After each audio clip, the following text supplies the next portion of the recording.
What up, Birdie Nation? What's up, birdies, and welcome to another Blue Collar Birdie podcast.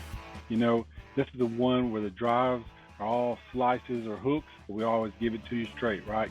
We're just a couple of hardworking guys that love to talk about all things golf. So whether you're out there to shave a stroke, survive the sand trap, or just find out, how much fun you can have out on that golf course, this is the place for you. My name's Field.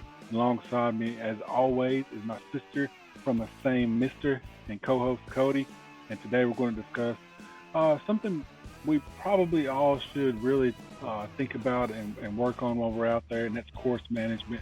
And I'm going to give it away to C Murder here to tell you all about it. So we're going to talk a little bit about course management today and how it affects our game, and how it can help your game.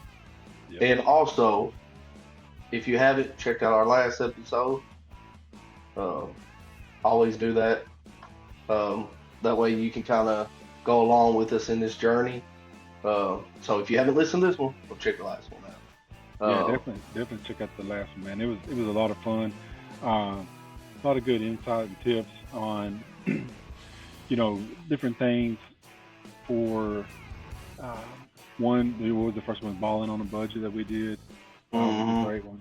I really have been enjoying doing these. But before we dive in, let's not forget, guys, all you birdies out there, wherever you get your podcast, however you get them, however you connect with us, be sure to hit that subscribe button, hit that like button to know. That way you'll know exactly when we throw out this new info to you guys. And not only does it help us here at the podcast, but it helps other blue collar birdies just like you to be able to find us. I agree. And then, also check out Facebook, uh, TikTok, all those social media platforms. We're basically on all of them. We do upload pretty uh, regularly on there. So, if you like shorter videos, some stuff and just some funny stuff, check us out. It's a good way to support us, and we want to hear from you. So leave a comment on anything, whether that's on podcast or Facebook, TikTok, all that. We Yeah, want to know stories. You can email us too. We want to hear everything. yeah, absolutely, man, absolutely. Um, and or if you just want to see our terrible swings, if you want to see me top balls and hit piss missiles, we got it on there. We If you got it. want to Got it. see Cody doing the little rump shaker dance, it's on there. You know, It's on there too. anything and everything. And we take requests. Yeah, we do. We do. We take requests. But No free well, days. I think yeah, right, right. I think we can dive into it today with course management. This was definitely one that I want to talk about because I think for me, it's something I need to improve on in my game personally. Yeah. Um, you know, if you ever hit a shot and you're thinking, man, why, what was I thinking? Why am I hitting this? Or maybe hey, I got this shot. I'm 165 out. I'm over a bunker. What should I do? And we're going to discuss all that. What we think can help the average A golfer. Whether you're a 30 plus handicap or lower. That's what we're going to talk about. Just a Y- brief summary of kind of what we're going to be diving into today. Yeah, really getting into just letting them know like what is course management. Is it um, what the greenskeeper do? No. It's what you do as you navigate yourself around the course. As you set up to hit that tee shot. Are you in range to smash that driver? As far as you can, or do maybe you need to think about less than driver? You know, it's really breaking down and giving some thought to each one of your shots. Prior to you actually taking the shot to try to make um, yourself a more higher percentage for a lower score. Does that sound right, Cody? Is that Yeah. a good way to So, explain it? yeah, that's a good way to explain it. And I think we should start off with temperature. Uh, Temperature plays a big factor into course management. As most golfers know, the colder it is, the less you can compress the ball because with anything, it's so cold it doesn't flex, it doesn't give as much. Or if it's real hot, your ball's liable to go a little farther. So, I think that's a good first one to get into this topic because it's something that I mean I think about, but it's not always on my mind when I think Mhm. course management. But it is a big thing, whether it's raining, God forbid, snowing if you're out there, or or whatever it is, windy, all that. The environment plays a big role in your golf more than you know. So I think, Absolutely. if it's a little colder, you might want to club up. If it's really hot, you might want to kind of look at, okay, how far is the pin, and how far can I hit this 6 iron, because it may go a little farther. So you might want to keep that in mind.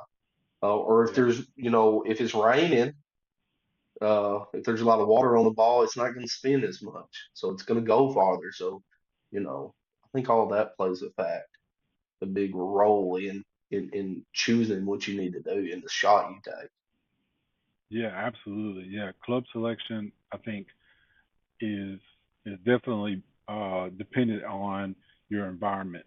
Um, are you playing on a really hard, dry, fast fairway? Are the greens really hard and dry? All of those things.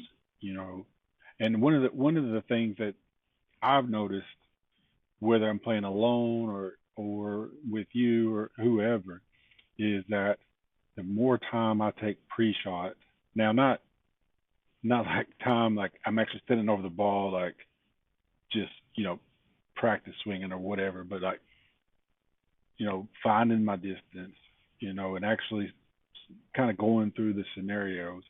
Um, I usually hit a higher percentage shot. I agree 100%. I think having a little checklist before you get ready is a good thing. Yeah, mental checklist is yeah, Yeah, that'd be really good. I think it's a real good thing to do before. And like you were saying, I seem to do better if I kind of take my time, not really slowing down because we talked about pace and play before, but just slowing down in my head what I got going on. Okay, this I'm here. Make sure I do this. Okay, I'm good. I'm ready to hit the ball. Hmm. Uh, you know, I think not standing on the ball like you said. I'm mentally walking up. I'm thinking about everything I need to do to hit the best shot. You know, for Yeah, that and then shot, whether that's if it's raining or whatever. That's where that course management comes in. yeah, and then once I stand over the ball, once I address the ball, that's when you know, you hear about going blank or whatever, Hmm. kind of putting all that stuff aside. I've already made all the decisions I'm going to make.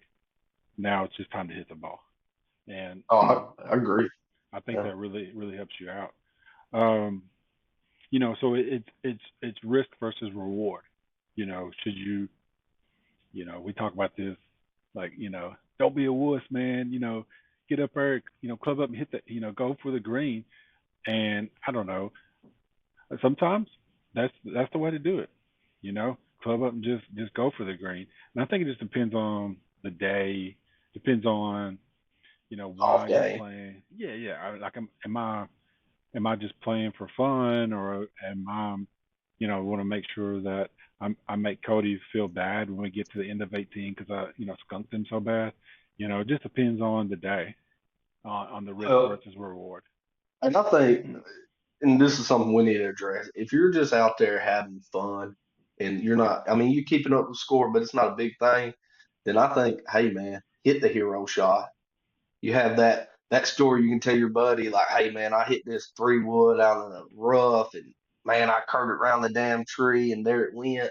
Like, oh my goodness, and man, you had to be there. I'm all for Hmm. that. But if you're trying to improve your game and you're trying to get lower scores, that's probably not the high percentage shot. Me and you've talked about it before. I I bombed the drive. It goes in the rough. I may be blocked out. It's a par five, and here I go. And you're like, Cody, what are you doing? You're hitting three wood. You don't have a lane, but But he's got a chance. You're telling me but there's a yeah, you chance. tell me I see this window that's this big, and I was like, man, I got a shot right there, and it never goes. Well, maybe 1 out of 10 it goes well, but in the back of your mind, you've always got an out, right? Because you've never burned the boats. Because this is what happens, guys. This is what happens, Birdie Nation. That man hits that shot right. He lines up, kapow, hits that limb. I turn around, he's already dropped one out of his pocket. Like, look, there it is. There's my real ball. That was just a practice shot, right?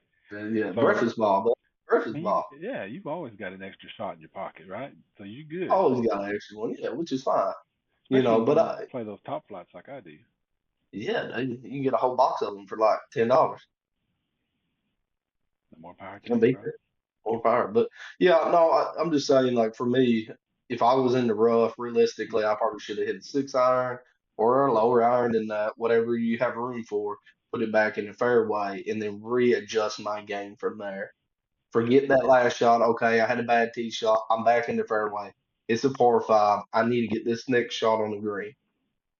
So, and I think a lot of times I'm guilty of it. Hell, I get in the rough and I got a long way to go. I'm gonna hit the highest iron, or I'm gonna hit the three wood. And when realistically, if I'm playing to get a better score, I should just take my medicine, and chunk it back out in the fairway, and Yeah, let's make par the old fashioned way. yeah, yeah. I agree, and I think one of the things I don't do enough is is really paying attention and navigating hazards.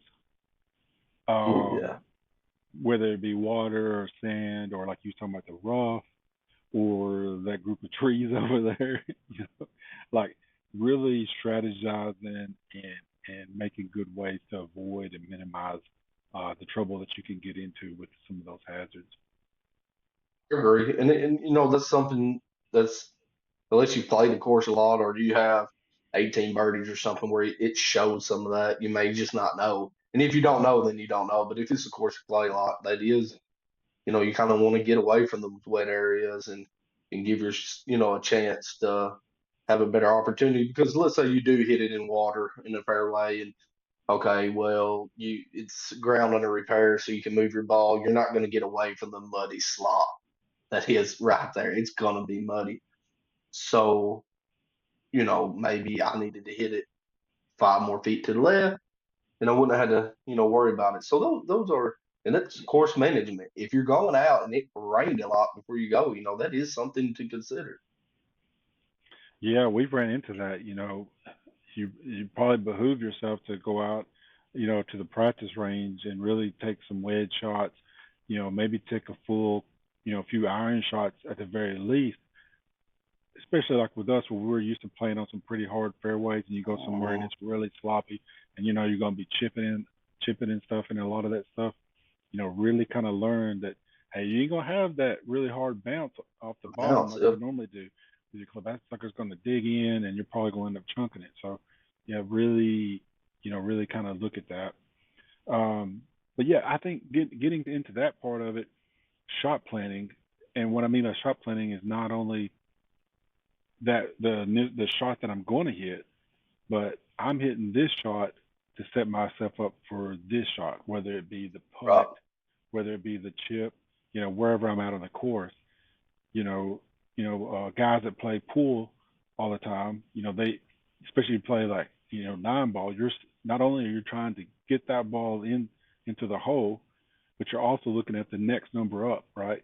I'm trying to set Mhm. myself up for that as well. So I think that shot planning, the next the next couple of shots is really important.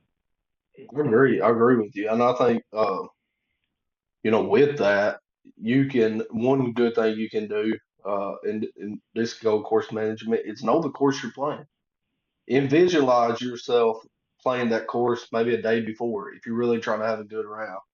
Maybe look at an overview of the course and say, okay, these are the hazards I need to look out for. Here's where I need to be. Don't beat yourself up if you're not there, but it's good to always have a plan Yeah, of a plan of attack of what you're doing. If you're yeah, playing to make better scores, like I said, if you're just playing for fun, it doesn't matter. Hey, We do that a lot. We go play for fun a lot because we're always working, and you know how life is crazy and Oh yeah. everything. And sometimes we just want to have a good time. It's not about the score. It's just about getting away from the world. But there is a lot of times we want to play. We want to get better. This, the whole thing about golf. So a lot of times, you need if you can take those extra steps, it'll help your golf game out a Yeah, you're right about that. And I think some of the fun sometimes for me is the competition. It is lot. whether you're betting on a hole or, whatever style of golf you're playing, that day, um, the competition of it, the competition of your own self that you have Mm. competing against yourself, and then whoever you're playing with, you know, because it's always fun to talk smack, after each hole. It is, So, and I'm not the best with the wedges, but I try to outdrive field every chance I get. you Just shouldn't put yourself down that like that with the wedges because you just use the wedges differently. You know, a lot of people uses the wedges around the greens, for chipping, for drop yeah, shots. Yours are yeah, more of, in times of high wind when you want to keep the ball low. yeah. That you got it, bro. Hey, the piss Piss missile missile is all the the way. You ultimate. got it. Yeah, is the ultimate choice. Yeah, I agree with you. Yeah, and we joke a lot, but it is a part of my game that uh needs improving a lot. Is my chipping, Just like my but slices off the tee, man. I do that too. But when I am driving good, I can normally hit the ball really far, and I try to tell field every chance I get, "Hey man, your ball's back there." And what happens? This is what happens, Birdie Nation. That sun gun will hit a bomb, right? And so what? I have no other choice but to just smack it as hard as I can. And if that thing is just 1 foot in front of his, you best believe he's gonna hear it, bro. You best believe He's probably gonna hear it 2 holes later. Like, man, I just Uh, drove the smack out of that ball, the bleep out of that ball. I But think there's only been one game, not to get too off topic, that I just completely outdrove you. And I'll say this course's name because they've they they've made Tennessee Magazine and stuff. But we played Pinson one time, and man, that day I hitting dead straight. I don't think you outdrove me one time that yeah, you had the magic touch that day. I had the cheese touch. You had the magic touch that day. day. It was really good. So Really good. we talked about other things that you can do to improve and work your way around the course. But what are some of these common mistakes, and how can we avoid getting into those traps of making those common mistakes? One of the biggest things I think, especially me early on, was either over or underestimating distances. Not not knowing your distance, and not only like how far I am to the pin or how far I am to where I'm trying to get to, but really knowing my distances of my clubs. Like what each club do I consistently hit in this range?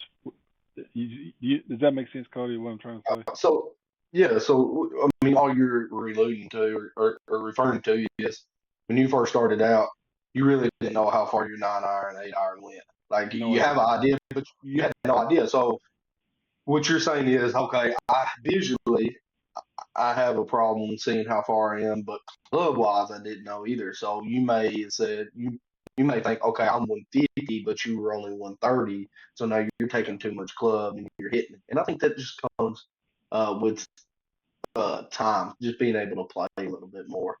The Yeah. visual part will come because I mean it's just like anything else you do. It's hard to judge something if you don't do it a lot or haven't done it a lot. Uh, Yeah.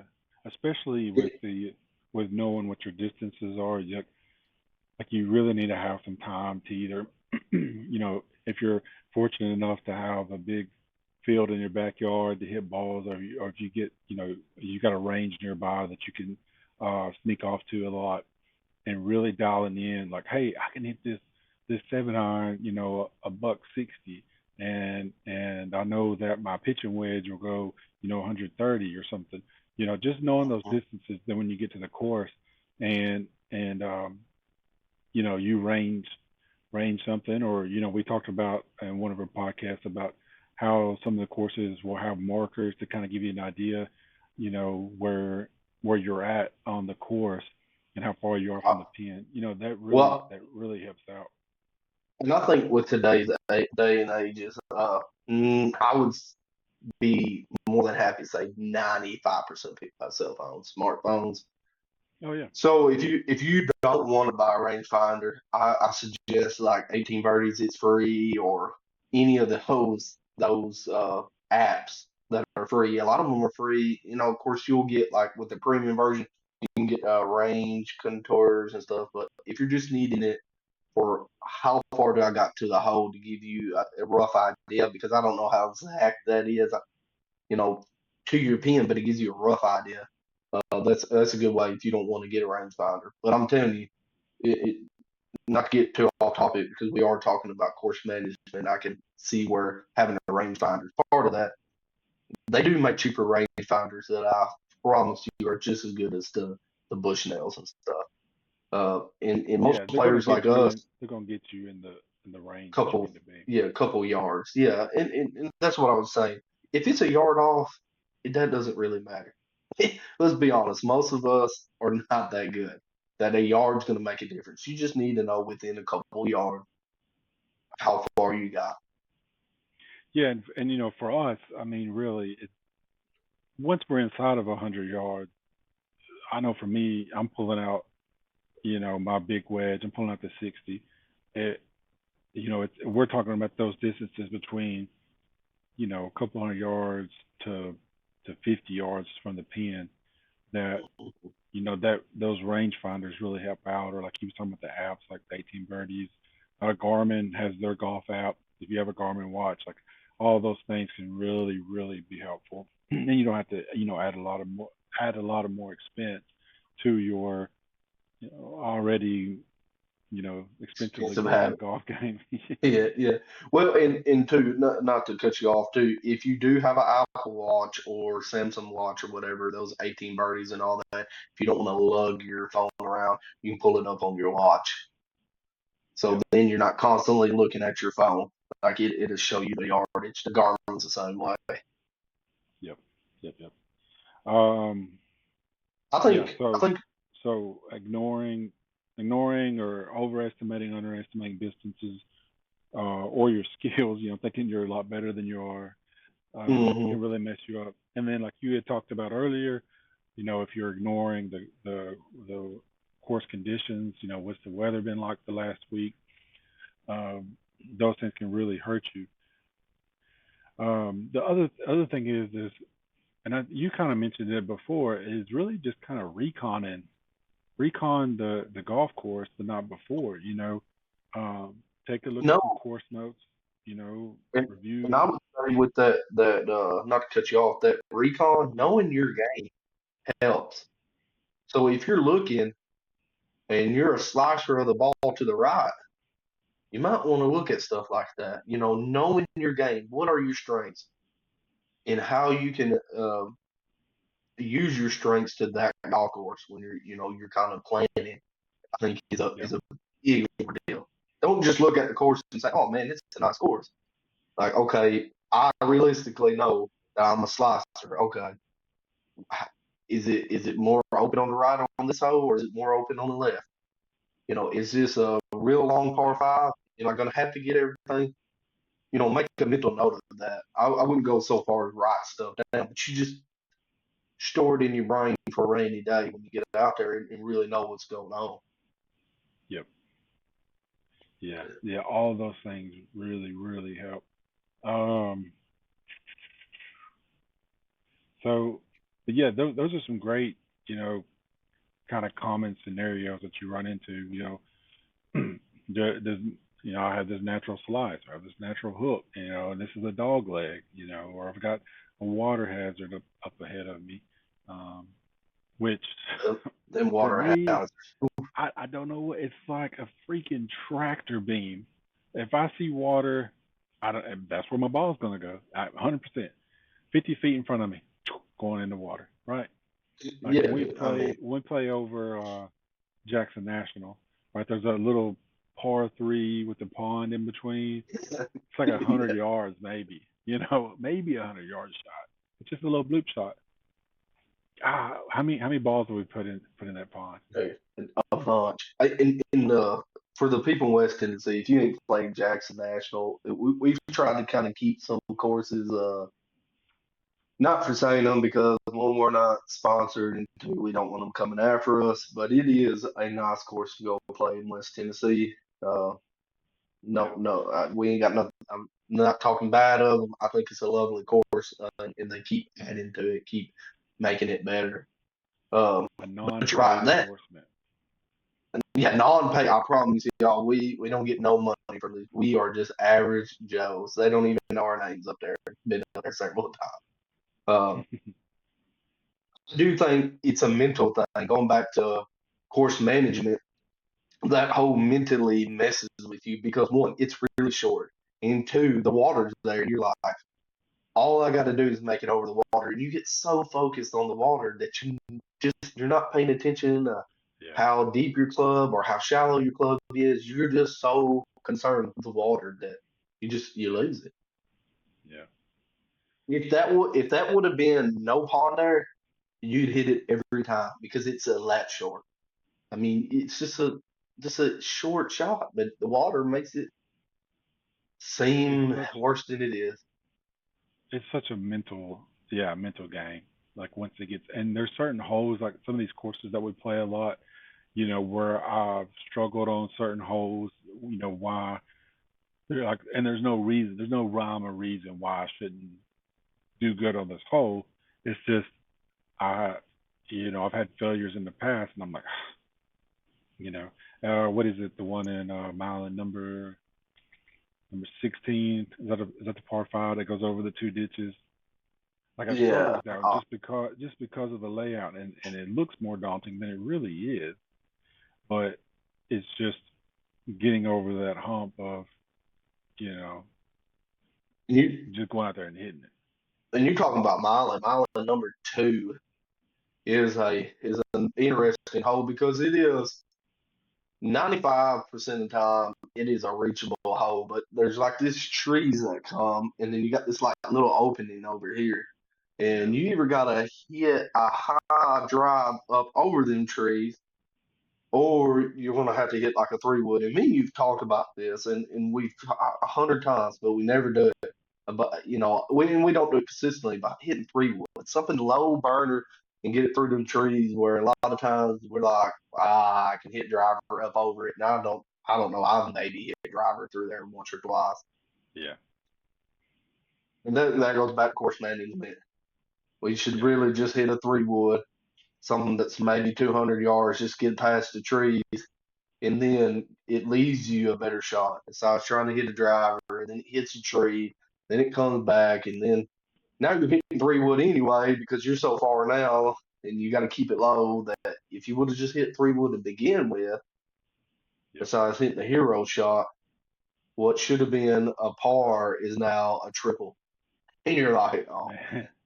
but it's so fun, man. It's so fun to hit the driver. Then chicks dig the long ball, and it's just that's what you want to hit.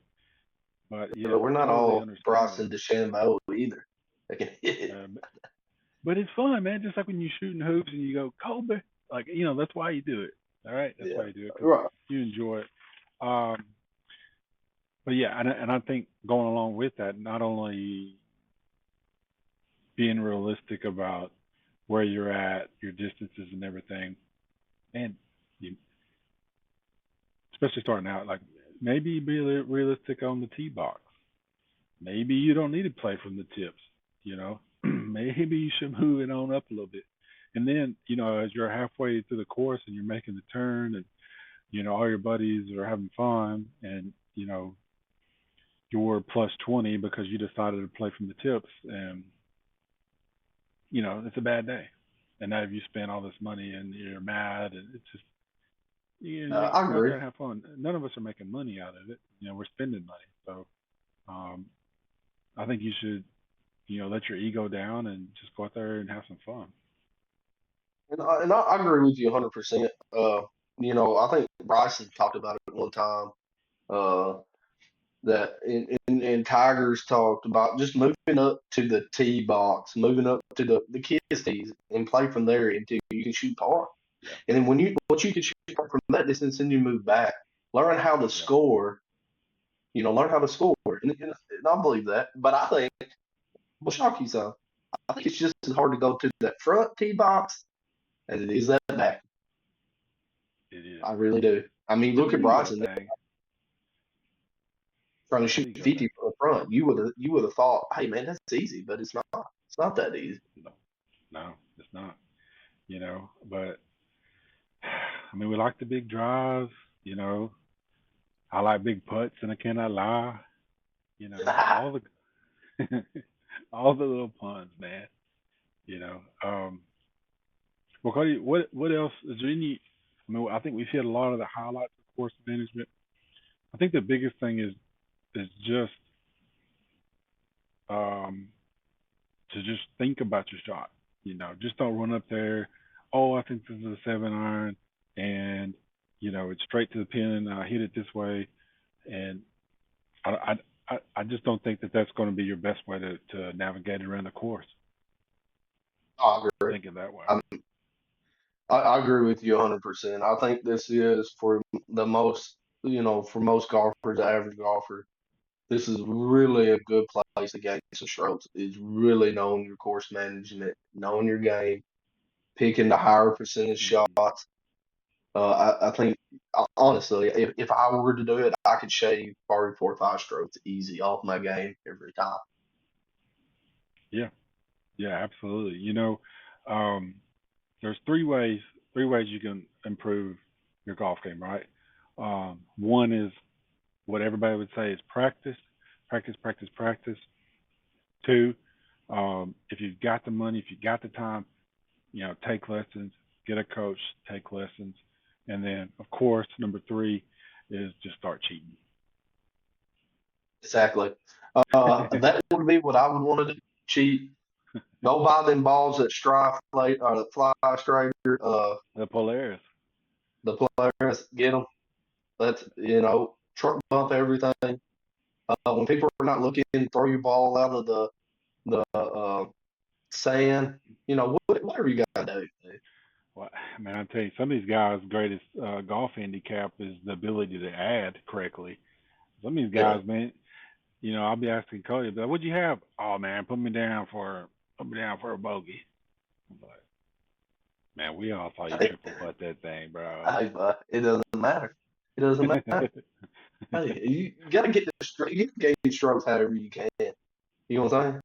Yeah, yeah, man. Well, I mean, at the rate that we lose our balls, they're kind of like eggs. They're white, they're sold by the dozen, and a week later you need to go out and buy more. Hey, you're right, man. I wish we could just get a ball sponsorship where I could like lose somebody else's balls that are paying for it. We could just hey, we dude, light bulb moment, right? This is what we should do. Call up Titleist today. We will advertise your business, right? We'll get a stamp, bam. Whatever we're advertising. We're advertising Walmart. We're advertising Gus's Fried Chicken, world famous down there. Put the stamp on it, and we will shank it into the woods straight away for some lucky soul to find. And then they'll have a QR code for it. They can, oh, Gus's Chicken. What's that? QR code. Call us today. Call us today. We'll set you up with a good deal. Genius, genius, genius. Yeah, call us up, man. QR code's printed on there. Yeah, We yeah, can hit man. it into the next county if you want us to. Wherever. Hey, we'll drop them off in the ditch. I mean, would you Wherever you would want, you man. really be mad if you got in your car and a golf ball through it and you look down and it's a ad or you could get a free taco from Taco Bell or something? You're like, oh, well, I got a broke window, but at least I get a free taco. Man, that's marketing 101 right there, bro. Marketing. We're sprinkling Little a little little bit. give and get. Yeah, Yeah. we Little we're trying to reciprocity. exactly exactly. I I agree just with you did 100%. I learned that when I was doing real estate. You know, you give, and then people feel like they got to give something back to you. Look at there. Oh my, well, Cody, what else do we got? Um, let's see. Today we are already at December the 10th. It's getting closer and closer to Santa Claus coming. The elves are working Hmm. hard. They are doing all they can to keep up with the amount of balls that we need to keep our game going. Agree, Um, agree. and as we get closer and closer, what is it you think Birdie Nation may want to hear about next? Well, mm, that's a good. Do we want to give the people what they want? So many choices. So many choices. Everybody, I've had a few people come up to me and ask me about when are we going to talk about products, Like uh, specific brands like like that, yeah, or like golf balls and stuff like that. When are we really going to dive into that? I've okay, had a few people ask me their opinion. What's your opinion on this? Uh, I've people, what driver are you using? What irons are you using? hmm Stuff like that. Uh, okay,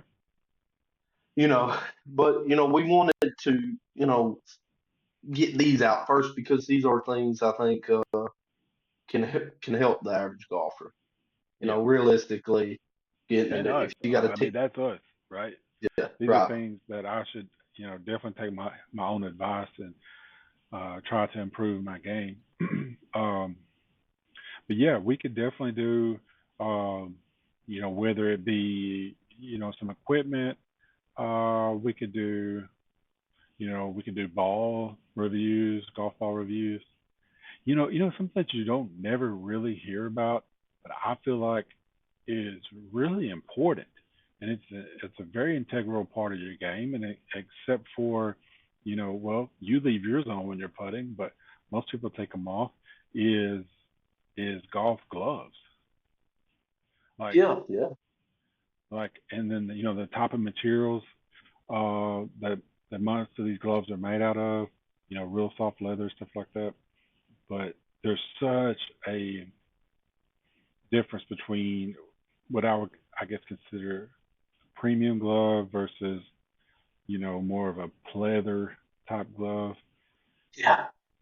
Those, man, I played with some rough ones, but I tell you, hands down, this is, kind of giving it away, I guess, for the next one. But man, those Kirkland gloves, chef's Money kiss, dude, or for what money. you pay for them. I mean, and they held up pretty well. They do They hold did. up They pretty held up. well. And I think a lot of that stigma. If you if you ever watch Rick Shields, he was talking about how over in England, uh, stuff like that, they've kind of shunned Kirkland, and where here in the United States we are more open to it. And I think that just shows they're more old school golf, because golf is form and stuff over there, and all those places over there, and how we're a little bit more open to it. But I'm gonna tell you, Kirkland, their all their product is. I haven't heard anything bad about any of them, Dude, it's solid stuff, man. It's good stuff.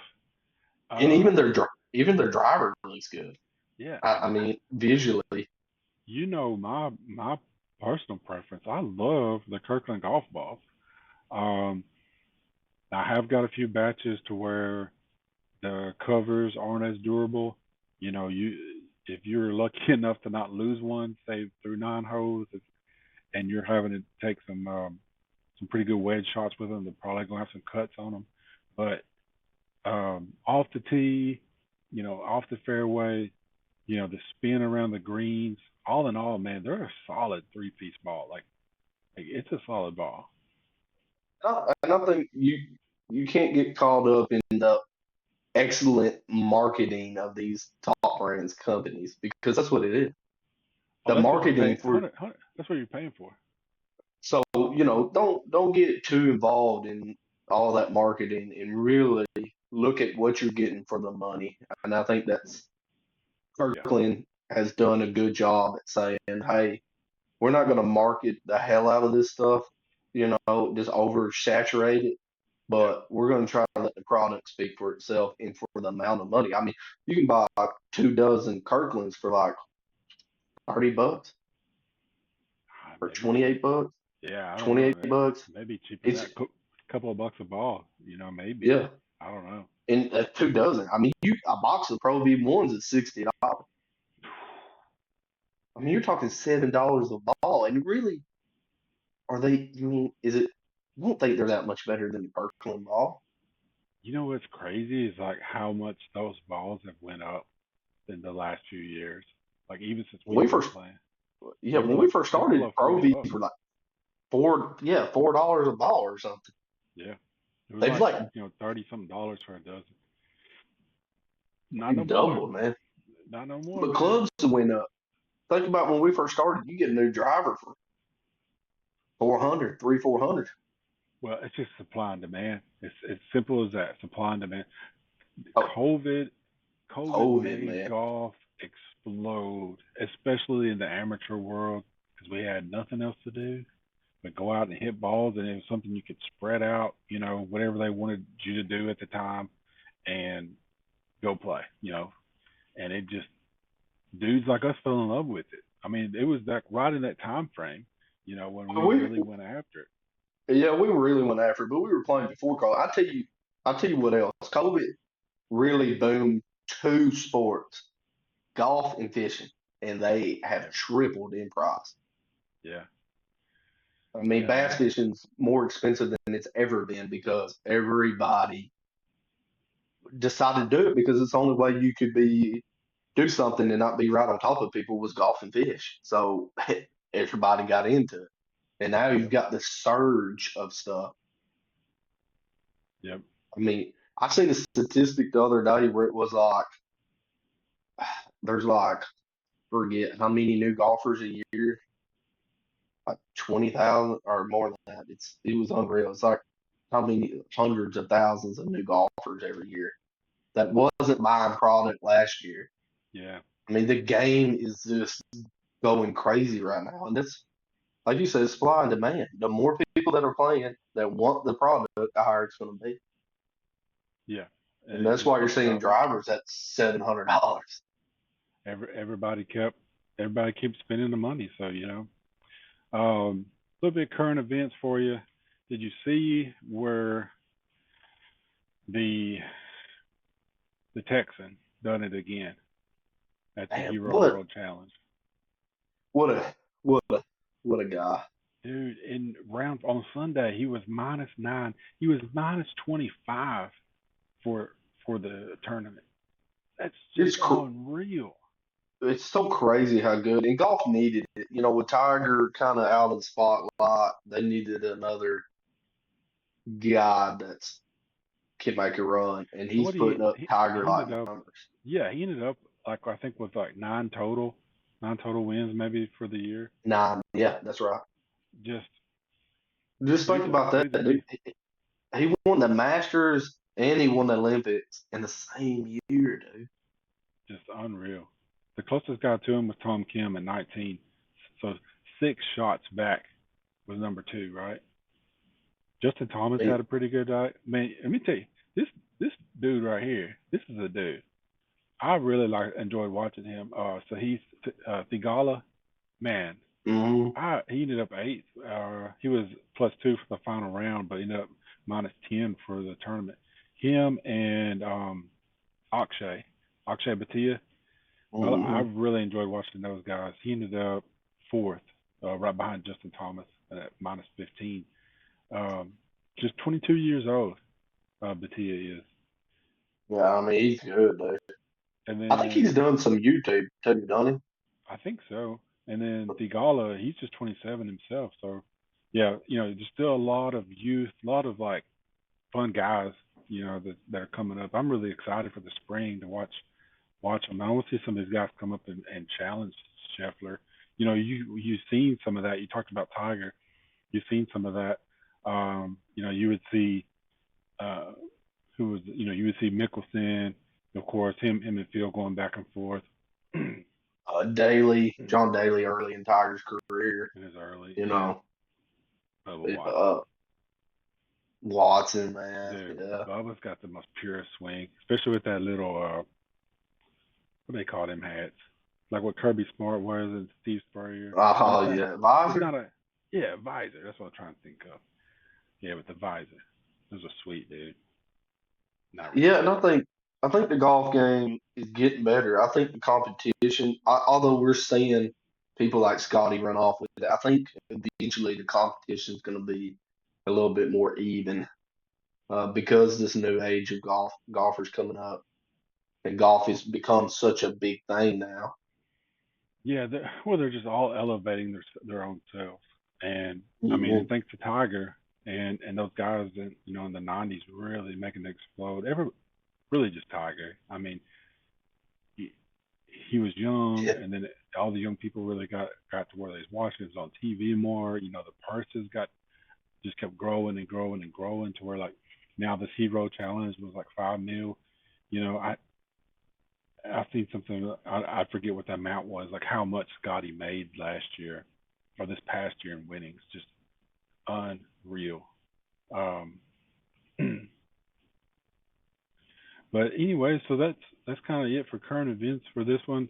Um, looks like Cody may have froze up on me here. I'm not too sure, but guys, I appreciate you coming on to the show. Um, as always, we really enjoy doing this. We really enjoy playing golf. Um, and it's just something fun for us to do. Gives us something to pass the time.